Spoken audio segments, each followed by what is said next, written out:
Well, DTI sounds like a complicated term, and if it looks alien to you, stay tuned. I'm going to explain it in much detail. Hello, I'm Raj, and I'm a part of the consumer risk team here at Credit Saison India.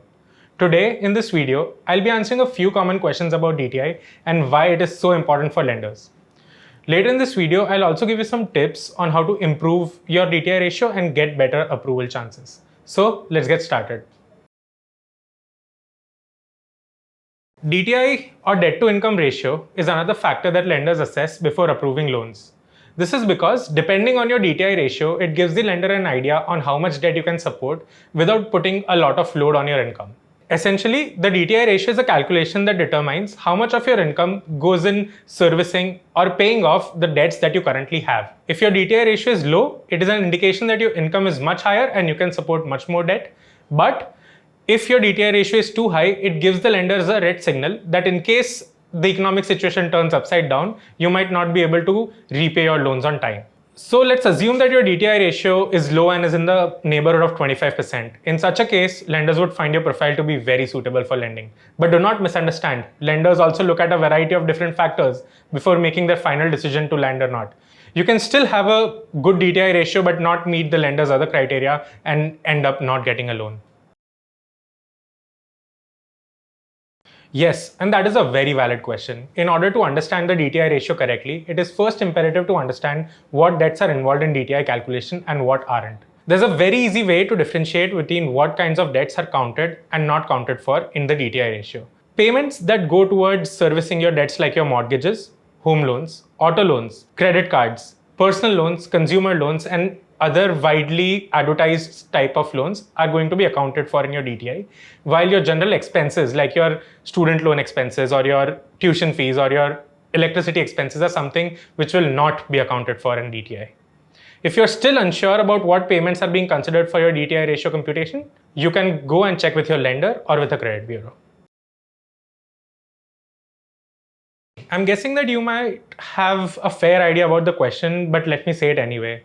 As we saw with debt, we are only looking at regular sources of income to use when we are calculating the DTI ratio. When I say regular sources of income, it means the bonuses, the salaries, the wages, and the freelance wages that you get from your various business and professional activities are accounted for when calculating the DTI ratio. Any one-time grants like your scholarships or a gift from your parents or your siblings is something that is not generally accounted for in your DTI ratio. Also, any loans that are taken on word of mouth are not generally accounted for in the DTI ratio. Luckily, calculating the DTI ratio is nothing but simple maths. All you need to do is sum up all your debt, divide it with all your income, and there you have the DTI ratio. However, there's a catch over here. To get the correct value for your DTI ratio, you must know which expenses or debt payments are considered for your debt, as well as which sources of income are accounted for in your monthly income. Don't feel overwhelmed. Let me explain this to you with an example. Let's say you're a customer earning 1 lakh rupees a month. Now, you have a car, you have a home, you have a credit card and a mortgage. You pay 3,000 every month for your auto loan, 2,000 every month on your credit card, 20,000 every month on your home loan, and 5,000 every month on your mortgage. That makes your total debt come out to be 30,000 rupees. Now, dividing that with your total income of 1 lakh, your DTI ratio comes out at 30%. Wasn't that simple? Now that you know the drill, all that you have to do is replace this referential data with your actual debts and income, and you can easily calculate your DTI ratio. The credit score is different from the DTI ratio. While the higher the credit score, the better, it is completely opposite in the case of the DTI ratio. Don't get confused though. These two scores aren't dependent on each other. It's because the credit scores and DTI ratios assess different aspects of your creditworthiness. So, what is a credit score? It gives us an idea of how good we are with our debt payments. Are we making our payment commitments on time, or are we falling behind? Are we making too many inquiries, or are we taking on too much debt? For instance, if you have an EMI due in a week's time and you miss the same, the impact will be obvious on your credit score. This brings us to the fact that credit score is a measure of how you have handled your past debts, or the current ones for that matter. But with the DTI ratio, it is something else that the lenders look for. Specifically speaking, with DTI, the lenders look for how much of your income is going to pay your monthly debt expenses. So it gives the lender an idea of how much more debt they can put on your profile without burdening your sources of income too much. Let's assume that you have an existing EMI of 50,000 and an income of 1 lakh. That makes your DTI ratio to come at about 50%.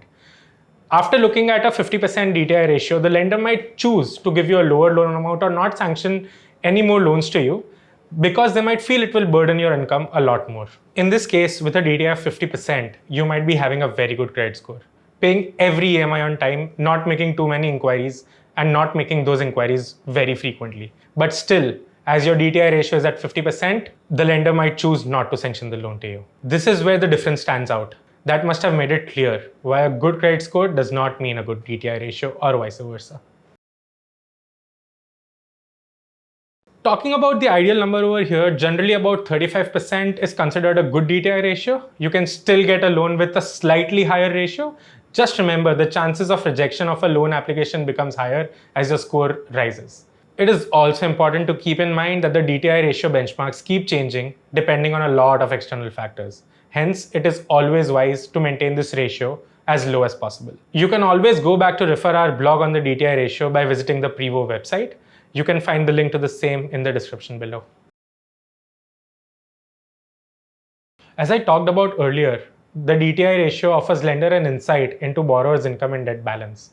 Maintaining a good DTI ratio tells the lender that you have a good ability to take additional debt. However, as your DTI ratio increases, the risk associated to you making payments on time also increases, and lenders often reject such applicants or require them to submit additional documents or pledge some collateral. Sadly, yes. And there's a very genuine reason for that. Lenders look at a lot of criteria other than the DTI ratio also when choosing to sanction a loan.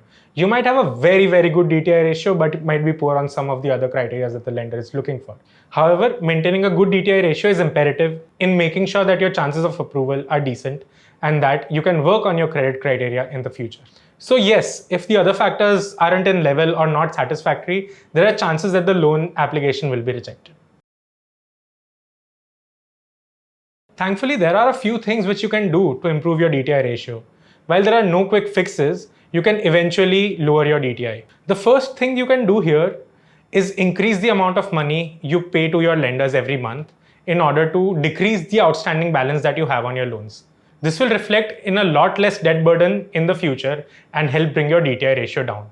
Another thing to note is that you must settle your credit card outstanding payment before you go and apply for your loan. Paying only the minimum outstanding balance on your credit card may help you maintain your credit score, but will certainly not help you maintaining your DTI. Do not increase debts in case you are planning to apply for additional loans. For instance, making expensive purchases on your credit card can impact your DTI ratio adversely. The best way to keep a check on your DTI ratio is by evaluating it monthly, especially if you notice that it is on the higher end. If you notice that it's on the lower end, then you can not bother too much about checking it monthly and only check it when you're taking additional debt. Sometimes refinancing your loans for lower interest rates from another lender might help you bring down your DTI ratio very quickly. That is a very good question, and the answer is yes, very much. If you remember, the DTI ratio has monthly income as a part of its formula. That said, if your monthly income increases, the DTI ratio will improve. However, if it decreases for any reason, the DTI ratio will go up. So, if you're looking to improve your DTI ratio, you can also try increasing your monthly income along with other tips that I've already mentioned before. If you ask me, I usually recommend people not to keep increasing their debts. Instead, one must close the previous debts before thinking about getting a new one. After all, at the end of the day, these payments are deducted from our income, which sometimes put pressure on our lifestyle and monthly expenses. That was all from my end today. To keep getting such useful information, like, comment, and subscribe on our video today. If you have any other questions, you can post them in the comment section below.